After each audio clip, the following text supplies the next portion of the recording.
Bismillahirrahmanirrahim. Assalamualaikum warahmatullahi wabarakatuh. Kembali lagi bersama saya di channel Ari Teacher Bahasa. Oke, selamat berjumpa kembali hari ini. Untuk kali ini, pada tayangan kali ini kita akan membahas tentang cerita ulang perjalanan hidup. Biasanya ini berupa biografi. Bab 8 untuk kelas 10. Oke, mari kita mulai. Di sini ada jenis cerita ulang atau recount. Cerita ulang. Di sini ada kisah perjalanan, ada biografi, ada cerita rakyat, ada cerita prosedur. Oke, kita akan fokus pada biografi. Oke. Nah, sebuah biografi biasanya mengangkat perjalanan hidup tokoh-tokoh masyarakat yang terkenal. Misalnya, kalau dahulu dikenal dengan presiden pertama kita, Bapak Proklamator, yaitu Presiden Soekarno. Kemudian Bapak Pembangunan, yaitu Presiden Soeharto. Kemudian Bapak Reformasi, Presiden Bapak B.J. Habibie, seperti itu. Oke, kita akan lanjutkan. Pengertian, kita mulai dari pengertian. Teks biografi merupakan sebuah teks yang bertujuan untuk menceritakan kisah seseorang, biasanya orang yang berpengaruh atau fenomena di tengah masyarakat. Jadi, teks biografi ini merupakan sebuah teks yang bertujuan untuk menceritakan kisah seseorang yang benar-benar fenomenal, tokoh terkenal di masyarakat.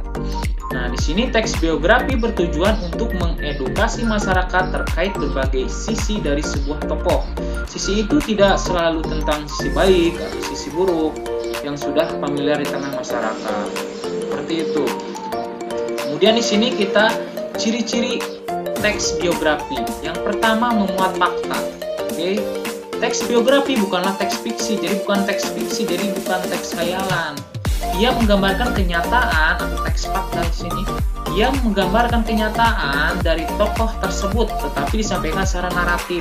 Seperti itu. Jadi apapun yang ditulis di dalam sebuah teks biografi haruslah berdasarkan fakta yang ada. Jadi tidak boleh khayalan atau karangan. Seperti itu. Jadi yang pertama itu memuat fakta. Oke, lanjut ke ciri kedua tadi ya. Kita kembali lagi ke ciri yang kedua, yaitu struktur jelas. Struktur dalam sebuah teks biografi haruslah jelas. Jadi jangan membingungkan pembaca. Jadi dalam sebuah teks fiksi memiliki kebebasan, tapi ia bisa menggunakan alur maju maupun alur mundur gitu, ataupun campuran kedua-duanya. Jadi strukturnya jelas seperti itu. Oke, kita lanjut. Ciri yang ketiga, bahasa yang lugas. Nah, jadi berbeda dengan teks fiksi lain, jadi teks biografi harus menggunakan bahasa yang jelas, lugas, serta tidak terlalu banyak menggunakan ungkapan ataupun majas. Jadi tidak banyak menggunakan majas, beda dengan teks non-fiksi seperti misalnya cerpen atau novel, ini beda. Kemudian bahasa yang lugas jelas akan mempermudah pembaca dalam memahami teks yang disampaikan. Selain itu, bahasa lugas juga tidak menimbulkan pemahaman yang berbeda atau bias di benak masyarakat. Oke, kita lanjut. Struktur teks biografi. Yang pertama, orientasi. Nah, di sini orientasi merupakan pengenalan dari suatu tokoh. Orientasi pada bagian awal sebuah teks harus memperkenalkan tentang gambaran awal dari seorang tokoh. Misalnya Presiden Soekarno, kemudian siapa sih Presiden Soekarno? Biasanya adanya di awal, di orientasi, di pengenalan seperti itu. Orientasi memuat alasan, salah satunya tentang mengapa penting bagi pembaca untuk mengenal tokoh tersebut. Gitu, seperti itu. Oke, struktur yang kedua adalah peristiwa dan masalah. Nah, ini merupakan bagian isi. Ini adalah sebuah bagian yang menyelami lebih dalam mengenai kehidupan sebuah tokoh. Jadi bagian ini biasanya dimulai dari masa kecil seorang tokoh yang perkembangannya hingga dewasa. Seperti jadi mulai dari sejak dia kecil, kemudian sampai dia dewasa, sampai dia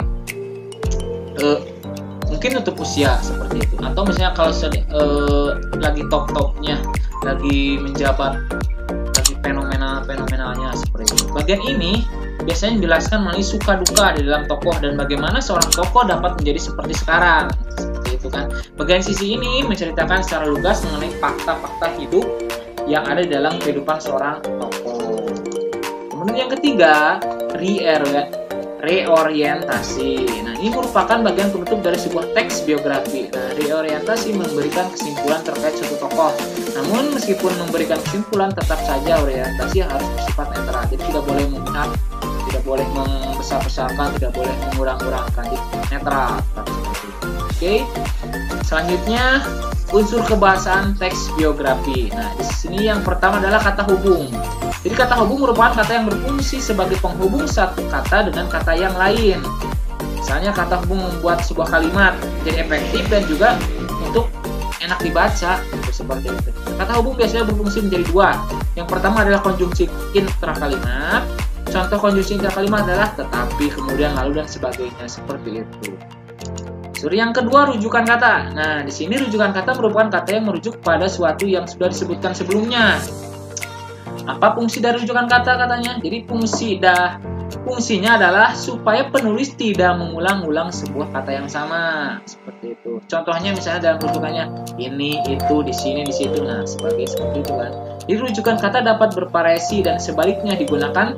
Dan sebaiknya ini digunakan bergantian agar sebuah teks biografi tidak monoton. Seperti itu. Kemudian unsur yang ketiga, penanda waktu, tempat, dan cara. Penanda tempat adalah struktur bahasa yang menunjukkan tempat. Ini contoh seperti di, dalam, sebagainya, dan sebagainya. Kemudian sementara itu penanda waktu adalah penanda seperti saat, ketika, dan sebagainya, banyaknya. Kemudian penanda cara adalah sebuah hal yang menunjukkan cara tokoh. Contoh penanda cara adalah kata dengan, atau menggunakan, atau sebagainya. Oke. Nah, nanti kita akan membahas tentang perbedaan biografi dan autobiografi pada tayangan selanjutnya di episode selanjutnya. Oke, terima kasih. Jangan lupa di subscribe, kemudian di like, kemudian di share. Mudah-mudahan bermanfaat tayangan ini. Tetap jaga kesehatan. Wabillahi taufiq wal hidayah. Assalamualaikum warahmatullahi wabarakatuh. Sampai jumpa di lain waktu.